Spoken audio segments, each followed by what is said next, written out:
और बंगाल शिक्षा भर्ती घोटाला को लेकर एक्शन में है ED. Special duty public operation के अधिकारी भी रडार पर हैं और ईडी के रडार पर शबीना निशात उमर है।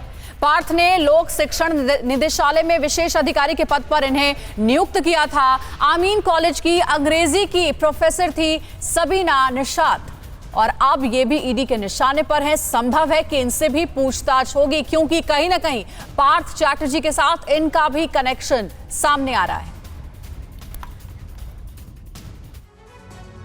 और बंगाल में कैश कांड में ईडी के एक्शन पर एक और बड़ी खबर। अर्पिता के ठिकाने से 27.9 करोड़ यानी 27 करोड़ 90 लाख कैश बरामद हुआ है। छापेमारी में 4 करोड़ 31 लाख की ज्वेलरी भी बरामद हुई है। अर्पिता के फ्लैट में 18 घंटे तक ईडी का छापा चला और यह आपको बता दें कि यह अर्पिता मुखर्जी का दूसरा ठिकाना। बस एक कॉल कर सकती है आपको कंगाल। खाली हो सकता है बैंक खाता। कैसे? देखिए मेरे साथ, जागते रहो सिर्फ मनी 9 पर। अभी डाउनलोड करें। है जिससे इतनी जबरदस्त रकम बरामद हुई है और नकदी बरामद हुई है। 27 करोड़ 90 लाख तो सिर्फ और सिर्फ कैश बरामद किया गया है और 4 करोड़ 31 लाख की ज्वेलरी जो बरामद की गई है उसकी भी तस्वीरें इस वक्त आपके सामने हैं। तो अब तक अगर कुल मिलाकर देखें तो पहले ठिकाने और दूसरे ठिकाने को जोड़कर तकरीबन 50 करोड़ तो कैश की बरामदगी हो चुकी है और इसके अलावा करोड़ों की ज्वेलरी और बेनामी संपत्तियों के दस्तावेज भी हासिल हुए हैं ईडी को।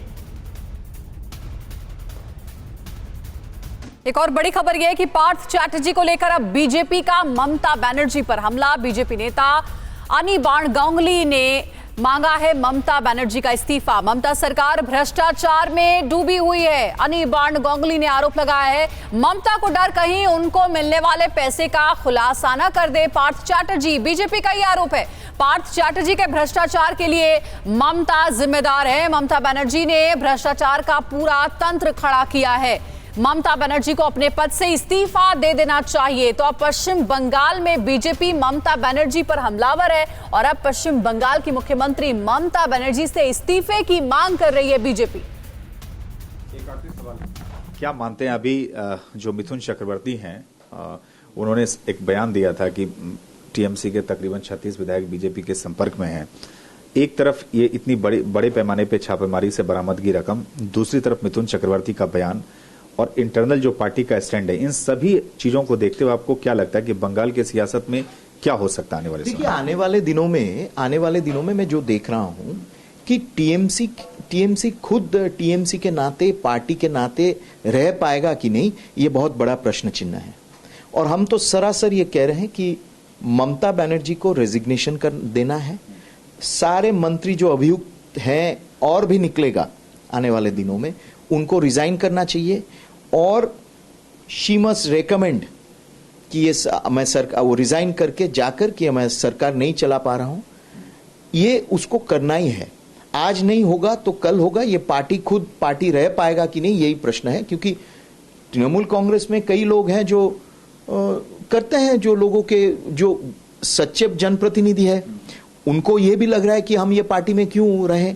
उनको ये लग रहा है कि ये पार्टी तो हिंसा करता है, लोग विरोधियों को मारता है, उसके बाद फिर ये पार्टी में ऐसे नेता भी हैं, तो हम ये पार्टी में क्यों रहे। कई लोग ऐसे हैं जिनके मन में ये आ रहा है अभी। तो आने वाले दिनों में ये पार्टी रहेगा कि नहीं, ये भी प्रश्न फिर से उभर के आ रहा है। इस्तीफा तो देना ही चाहिए क्योंकि ये साबित है, अगर बंगाल में आप पिछले 30 साल बंगाल का राजनीति आपने देखा हो, अगर आप बंगाल के निवासी हो, सब जानते हैं पार्थो चैटर्जी का उनका क्या रिलेशन है ममता बनर्जी के साथ, ये सब जानते हैं। तो देखिए, इससे बड़ा अपराध भला और क्या हो सकता है कि आप जरूरतमंदों का हक मारकर अपने लिए दौलत का अंबार लगा लें। इसके बाद भी करप्शन पर कार्रवाई होने पर कोई कैसे कह सकता है कि सिर्फ राजनीति हो रही है इस मामले में और फंसाने की कोशिश की जा रही है ऑपोजिशन के लीडर्स को। करप्शन में घिरे पार्थ चैटर्जी, गंभीर सवाल जो सामने आ रहे हैं वो क्या है, इन पर नजर डालिए। इतना बड़ा स्कैम हो गया, ये कैसे मुमकिन है कि सरकार को इसकी कोई जानकारी ही नहीं मिली? क्योंकि 2016 में एग्जाम होता है, 2017 में नतीजे आ जाते हैं और जो कैंडिडेट्स थे वो सड़कों पर आ जाते हैं और कहते हैं हमारे साथ नाइंसाफी हुई, लेकिन उसके बावजूद भी कुछ नहीं होता। क्या ममता सरकार को याद है कि उन्होंने भ्रष्टाचार के बारे में क्या कहा था? यह याद दिलाना भी जरूरी है। क्या सरकार पार्थ चैटर्जी को बर्खास्त कर अपनी जिम्मेदारी से बच सकती है? यह भी सवाल खड़ा होता है, लेकिन अभी तो यह भी नहीं हुआ। अभी तो बर्खास्त भी नहीं किया गया है पार्थ चैटर्जी को, अभी भी वो मंत्री बने हुए हैं। क्या विदेशों से सबक लेंगे कि ऐसे स्कैम पर किस तरह की कार्रवाई होती है?